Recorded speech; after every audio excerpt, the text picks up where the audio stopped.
Hi everybody, this is Jesi from Literary Gladiators, and Jazzy's very happy that I'm home. So yeah, I unfortunately had to drive through that snowstorm to get home, but I made it, and I'm fine, and I'm happy, and I'm safe, and I finished my first book of the year, which, if you remember from a few days ago, um, I ooh, I did a book haul at Books a Million, and one of the books I picked up was Chris Kyle's American Gun. Again, sorry if it's backwards. But I did finish that this weekend before my trip to, oh my goodness, back home to Jersey to visit some family and friends. And I wanted to do a quick take on it. So I think what's best about this book, and Jesse, stop, is that it's, as it says, it's a history of the U.S. in 10 firearms. And when you first open up the book, he mentions that if you are a fan of guns, that your list may be different than his. In fact, he can almost guarantee it because every, um, you know, uh, gun fan has their own list of, top guns that they believe best influenced America and wars and everything. So he goes through quite a few of them, and he goes through them in order of like in chronological order for the most part. I think there was two chapters that kind of overlapped, so he did take a step back in one of them. But for the most part, he did a great job. So I'm going to talk a little bit about it. He actually was writing this book when he died. He finished his autobiography, American Sniper. Before he died, he was working on this one. When he actually died, he didn't finish it, and it was Taya and his wife Taya and his publisher that finished it. And they had a couple little forewords and publisher notes, which was really nice. The publisher even goes into saying that, if there were any inaccuracies or mistakes, it was his fault and not Chris Kyle's, because Chris Kyle knows his stuff and wouldn't make those kind of mistakes. So he kind of says that. As far as the um, the guns, he basically dedicated one chapter to each gun that he felt made the list. He started with the American long rifle. He goes into the Spencer repeater, the Colt single action army revolver, the Winchester 1873 rifle, the M1903 Springfield, the M1911 pistol, the Thompson machine gun, also known as the Tommy gun, the M1 Grand, the 38 Special Police revolver, and the M16 rifle. So he goes through all of those. He mentions other ones throughout the different chapters and how they compared to the ones that he picked as the most influential in American history. Um, but those are the main focuses. As for how it's written, I really enjoyed it because, as somebody who, I like guns, that's why I'm trying to learn a little bit more about them. But as somebody who doesn't really know much about them, he wrote it in a rather simple way, for people like me to understand. There were some parts that were a little bit more in depth, that if you aren't sure about the workings of um of guns and how they work, you might not understand what he's going for. But the book provides a lot of pictures, historical pictures, just a lot of almost. There's a few diagrams in here, some like old sales um, signs, you can kind of see here. So I think he did a nice job that when it got to a part that was a little bit more technical, you could at least have some sort of visualization of what he was talking about.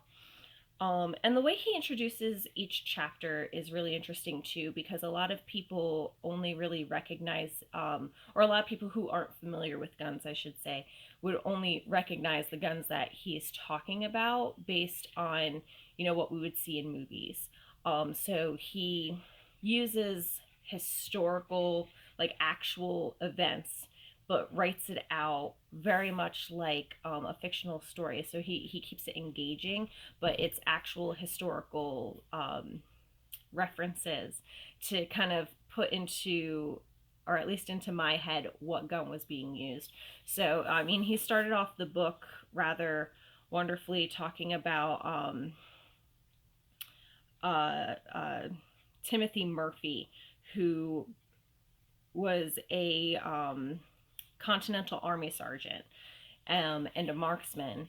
And it starts it off with him climbing a tree and taking aim with his long rifle at a British officer, and then quickly, explains that the reason why Americans had the advantage a little bit in the Revolutionary War was because we didn't follow um, European war battle structure. So we would purposely aim for officers, and that's the scene that he set in the first chapter, introducing the American long rifle, which also, like I said, it helps me. And I'm sure others visualize the kind of gun. When he gets to the Tommy gun, he kind of paints that picture of the 1950s, 1940s, 1950s mafia, where they had those like basically handheld submachine guns.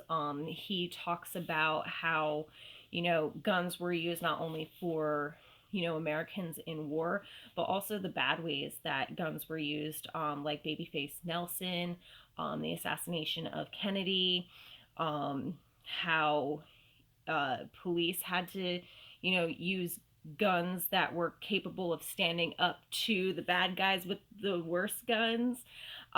So he takes a lot of different viewpoints with this, and I think that's another plus to this. I haven't actually rated it on Goodreads just yet. I'll probably do it right after the video. But I did really enjoy this book. I am a fan of Chris Kyle. I loved his autobiography. I think this is an excellent book that you can tell was something that he was definitely passionate about. And he clearly did his research, with a lot of it, and how it affected not only American soldiers but American people. And I think that's really important to understand that, especially in a world today where everybody is talking about how uh, shootings and crime is up and all of that. I mean, guns not only affect the civilians, but they also affect our soldiers, and the things they use help us win battles and wars. It definitely it gives you a whole new appreciation for how far guns have come. And he has this really wonderful epilogue that again kind of puts things into perspective for you, about how we have to remember that guns are tools, and they've changed with society. And I feel like a lot of people forget that. A lot of people think that guns are ideally created for military, which in some ways they are, and in other ways they're not. They're something that our Second Amendment right protects. So they manufacturers not only try to find ways to make safe guns for, and I know some people will think that's an oxymoron, but that is a criteria that a lot of manufacturers go through, but they look at the different things that, people and soldiers are looking for, not something that just, shoots a bullet and kills, or takes care of a target that it's supposed to. But, when designing a rifle, is it going to, bring down a deer to help a family survive, or is it going to fall apart in their hands? So that was another kind of aspect that he touches upon. But like I said, the epilogue itself, and I wish I could find it real quick. There was one line in it that I really just loved. Um, yeah, the copy I picked up even has like each gun that he goes through, broken down a little bit. Its predecessor, when it was used, who it was mostly used by. But where? Oh no, that's the afterword by Taya. I should have had this saved. Um, oh, so here it is. It's when you pick up a gun, you have to remember you're picking up a piece of history, just like anything else. Um, you know, every nearly every nation on this earth was has a history with weapons and therefore with guns, and guns are tools used by man, and depending on the man behind the tool depends on how the tool is used. And I think that's really important to remember. And when it comes down to it, I mean, you have people like John Dillinger and Babyface Nelson, picking them up and doing terrible things with them, but because of those terrible things, it helped shape, America to do better in protecting its people. And I think, a lot of times we forget that, you know, these tools shaped what we are today and who we are today. And if, um, again, one of the lines he said, which I thought was, rather uh, a great way to, kind of shape it, is guns are tools as a result of society. So if you don't like guns, then that's fair. You don't have to. But if you don't like what they're doing now, it's because they were shaped by society. Um, they're constantly being uh, uh, fixed. Their bugs are constantly being fixed. They're constantly being improved to help kind of stand up against the bad things that people are doing with other ones. So I don't know. It just seems like it gives you an appreciation for it. I really have to say that's the best way to approach this kind of book. Gives you a little bit of history. It gives you some of the technologies behind it, their main uses and why they were used, not just how they were used, which is very interesting. And he goes through just about the entire timeline of America, from the Revolutionary War up until he actually talks about his strategies in Fallujah as well.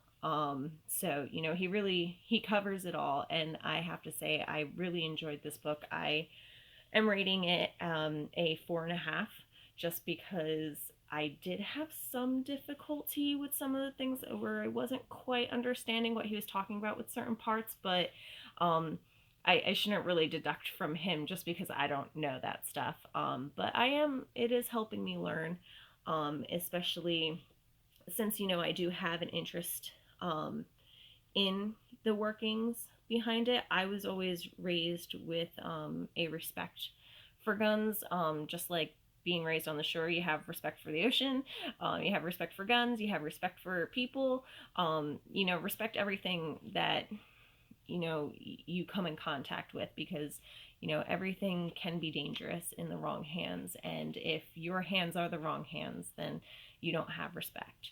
And that's just how I was taught. So again, 4.5 out of 5 stars for me. This is American Gun, A History of the U.S. in 10 Firearms. by Chris Kyle. I hope you guys, pick it up and read it, whether you're history buffs or, you know, gun buffs, I guess you would call them, or just looking to learn something new, something you didn't know before, because I definitely learned a lot of things that I did not know before throughout history. And it was very, very interesting. So, yeah, check it out. I really enjoyed it. I know that was a little bit more of a discussion rather than a review, but it's not like there's any spoilers. It's all history. So, okay. Guys, stay happy, stay safe, and keep reading. Bye bye.